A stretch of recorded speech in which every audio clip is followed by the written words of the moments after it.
Here with Jack Foote, still undefeated, another second round submission, rear naked choke, you know, as well. Yep. You were so excited to be on the main card. You proved that you belong. Yep. Was it, was it everything you expected? It was more than I expected. Like, I watched a couple of fights at the start of the night, and I thought, oh, people are getting quite big buzzies, and I knew I was going to get a massive buzz. And see, just standing at that cage door and putting my hands up and soaking in that energy. How can you not be confident of that? You know what I mean? It either makes you or breaks you, and I tell you every time, that's why the support is so important to me. That's why I push my hometown. That's why I represent my club, because the support I get from everyone means the world. If I didn't have a support there tonight, I wouldn't put on anywhere near a bigger performance, so it's massive to me. You're so crafty in there. I mean, obviously proving that even with a last-minute replacement, there's no issues, right? 100%. I always focus on myself anyway. I never go in with a strict game plan. I always trust my reactions. I don't game plan to spar. I don't know who I'm sparring when I walk in the gym, so it's got to be the same when we fight, you know what I mean? He was a similar record to me, amateur and professional. He was 6-4 as an amateur, I was 6-3 as an amateur. He was 3-0 as a pro, I was 2-0 as a pro. So it's about even a fight on paper it was going to get. So the stage I'm at just now, any stage you're at, you shouldn't be picking fights. I'm willing to fight anyone on this roster at that bantamweight division. So if I'm not willing to take somebody on 10 days notice, especially when I've had the notice of the date, then I couldn't even call myself a fighter.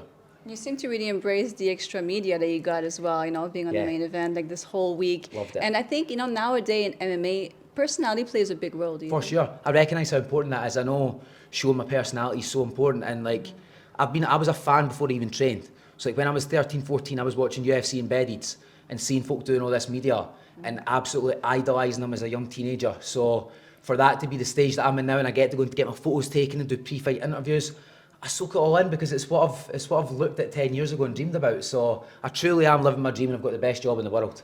I think it's safe to say you got your personality from your mom as well. Yeah, oh, 100%. You must have seen her. I mean, oh my God. Honestly, I don't really hear her much anymore because there's thousands of people in the arena. But when I was fighting at the town hall, my mum was louder in the corner. So yeah, absolute #1 fan. Love my mum, and yeah, I'm a clean split. Some days I'm my dad, some days I'm my mum. But when I'm celebrating post-fight, I'm 100% my mum.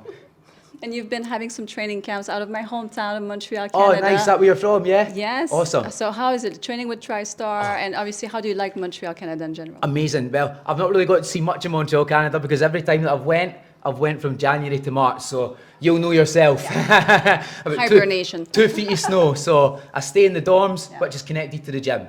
The only time I need to go outside is to go shopping, so I don't see much of Montreal, but what I do see is deadly techniques that you see displayed in the cage, and I pick up and soak everything up as much as I can when I'm there, and I'm very grateful to be able to make a trip back and forward over there to go train with Faraz and the guys there.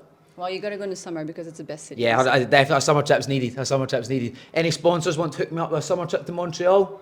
Give me a shout. Oh, yeah. Well, you've got so much momentum behind you right now, proving that you're going to be a real problem in this division. How soon do you want to get back out there? I'm ready to go. I don't feel injured at all. I've been in camp for a while, so I'll take a week off, let my body recover, and I'm right back at it. So I'll be good to go July. So let's see. Newcastle, July. Sounds good to me. What does it feel like to wear somebody else's blood? It's fucking stinking, to be honest. I need a shower. I need a shower, man. It's cool. I'll get the shorts framed. That's cool. But I definitely need a shower. Before I hop on the bus home. I wasn't sure who it was. I didn't even see the blood to start. I just smelt it, and I was like, "Oh no, was that mine?" And then I seen it was pissing out his nose. I was like, "Right, well, at least it's not mine." Well, thank you so much, and I cannot wait Brilliant. to see Thank you for your back time, out there. Edith. I appreciate it. Thank you very much.